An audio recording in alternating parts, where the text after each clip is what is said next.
Bom, a gente sabe que quando o assunto é atividade física, é unânime. Os dados, as informações, os estudos apontam que isso é fundamental para diversas áreas da nossa vida, para o bem-estar, para a qualidade de vida, entre outras coisas. Mas a gente precisa levar em consideração também o clima. Hoje, na nossa região, nós estamos vivendo o tão terrível BR-Obró, onde as temperaturas são elevadíssimas e algumas pessoas chegam a passar mal. Mas a gente está recebendo aqui hoje o Dr. Levi, no nosso quadro Saúde em Dia, para falar exatamente sobre isso. A prática da atividade física em lugares quentes como o nosso. Será que isso pode atrapalhar ou prejudicar? Vamos saber mais com quem entende. Ele é médico do esporte e está aqui com a gente hoje para falar do assunto. Dr. Levi, bom dia, bem-vindo ao Revista. Muito obrigado pelo convite novamente. Bom, a atividade física aqui no nosso BR-Obró, ela tem que ser muito bem acompanhada, né? O que acontece? Nós acreditamos que, pelo fato de morarmos aqui, já somos aclimatados. Mas mesmo a gente morando aqui, nós temos que tomar algumas precauções. Como tentar fazer atividade física cedinho ou no final da tarde para diminuir a temperatura, utilizar roupas corretas. Só que assim, a gente não pode dizer para não fazer atividade física. A gente tem que dizer que tem que se adaptar. E aí, doutor, por exemplo, o que é que pode ser feito num período como esse para que essa atividade física pode ter um risco, por exemplo, de uma desidratação facilmente? Eu vou decidir que vou correr na Avenida Raul Lopes, que é um lugar na capital do Piauí que é utilizado para esse tipo de atividade. Pode haver, por exemplo, uma desidratação? Pode. O risco de desidratação ele pode ser avaliado através da nossa sudorese, né, do suor, da coloração da nossa urina e da nossa sede, né?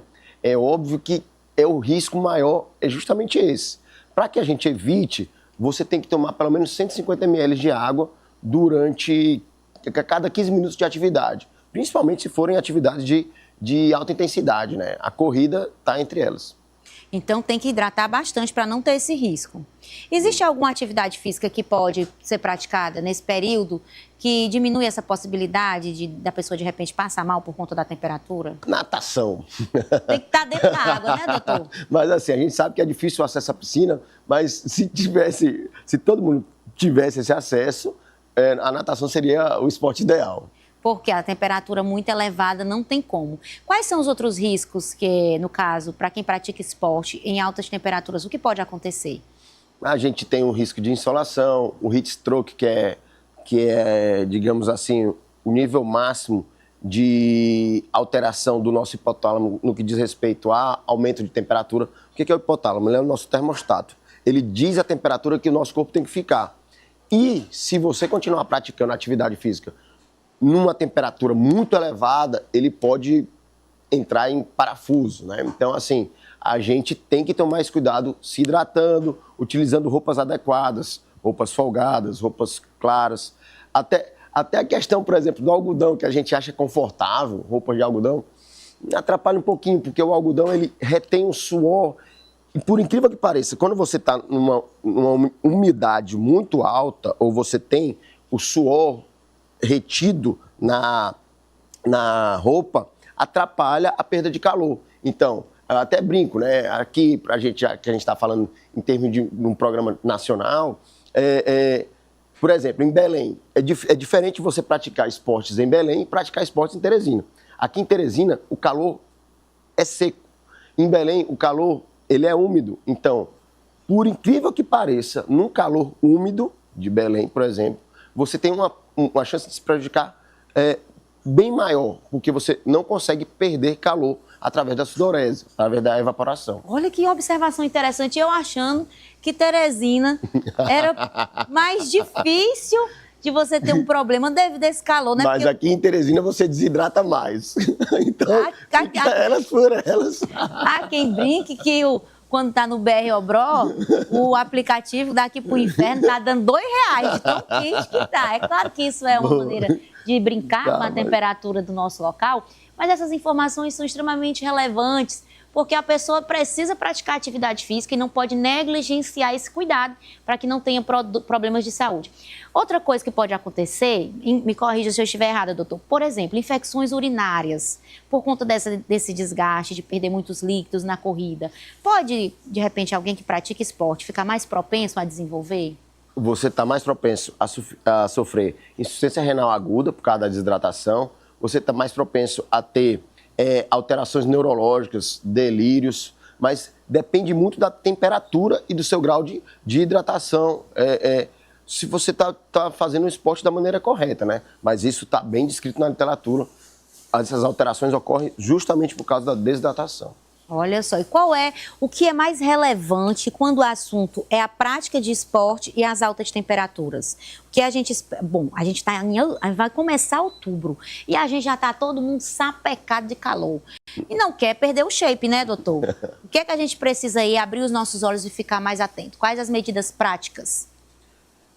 Prestar atenção aos sinais, ao que o corpo fala. Se você se sentir com alterações de visão, alterações de sede, sentir que o corpo está muito quente, isso daí é um aviso. Mas, lógico, é um aviso já extremo. É um aviso de heat stroke, é um aviso do pior que pode acontecer. O que a gente tem que fazer é, como a gente está falando, de termos de profilaxia, de evitar, é a questão de prestar atenção justamente na sua hidratação e nos horários que você está praticando. Por exemplo, no seu suor, para cada grama de suor que você consegue fazer evaporar no seu corpo, você perde 0,6 quilocalorias de calor. Então, assim, tem que prestar atenção até no quanto você está suando, utilizar camisas sem conflitos de interesse, mas camisas dry fit, camisas inteligentes que ajudam você a perder suor, são mais agradáveis para praticar esporte. Shorts, evitar fazer esportes com calças térmicas. Lógico que a gente sabe que roupas compressivas, elas vão ajudar na não lesão muscular, mas nem tanto ao céu, nem tanto ao mar. Você tem que ter essas nuances, né? Doutor, a gente tem uma galerinha que faça chuva, faça sol. Se chega BR-Obrol ou não, eles estão lá.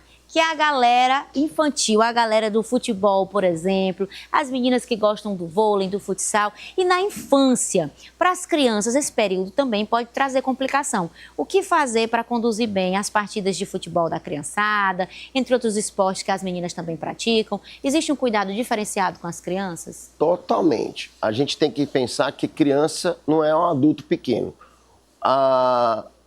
A evolução do termostato delas é diferente. Então, o controle de temperatura da criança é diferente. O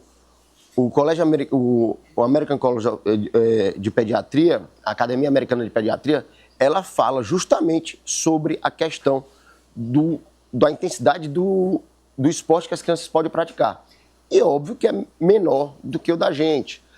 Nós adultos, né? Você tem que trabalhar, já que o que é moderado para um adulto, geralmente para a criança, já é muito alta intensidade.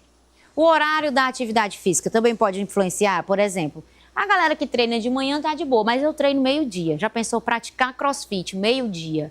Aí, normalmente, no treino tá lá, correr na rua. Não sei quantos quilômetros, porque nunca é pouco.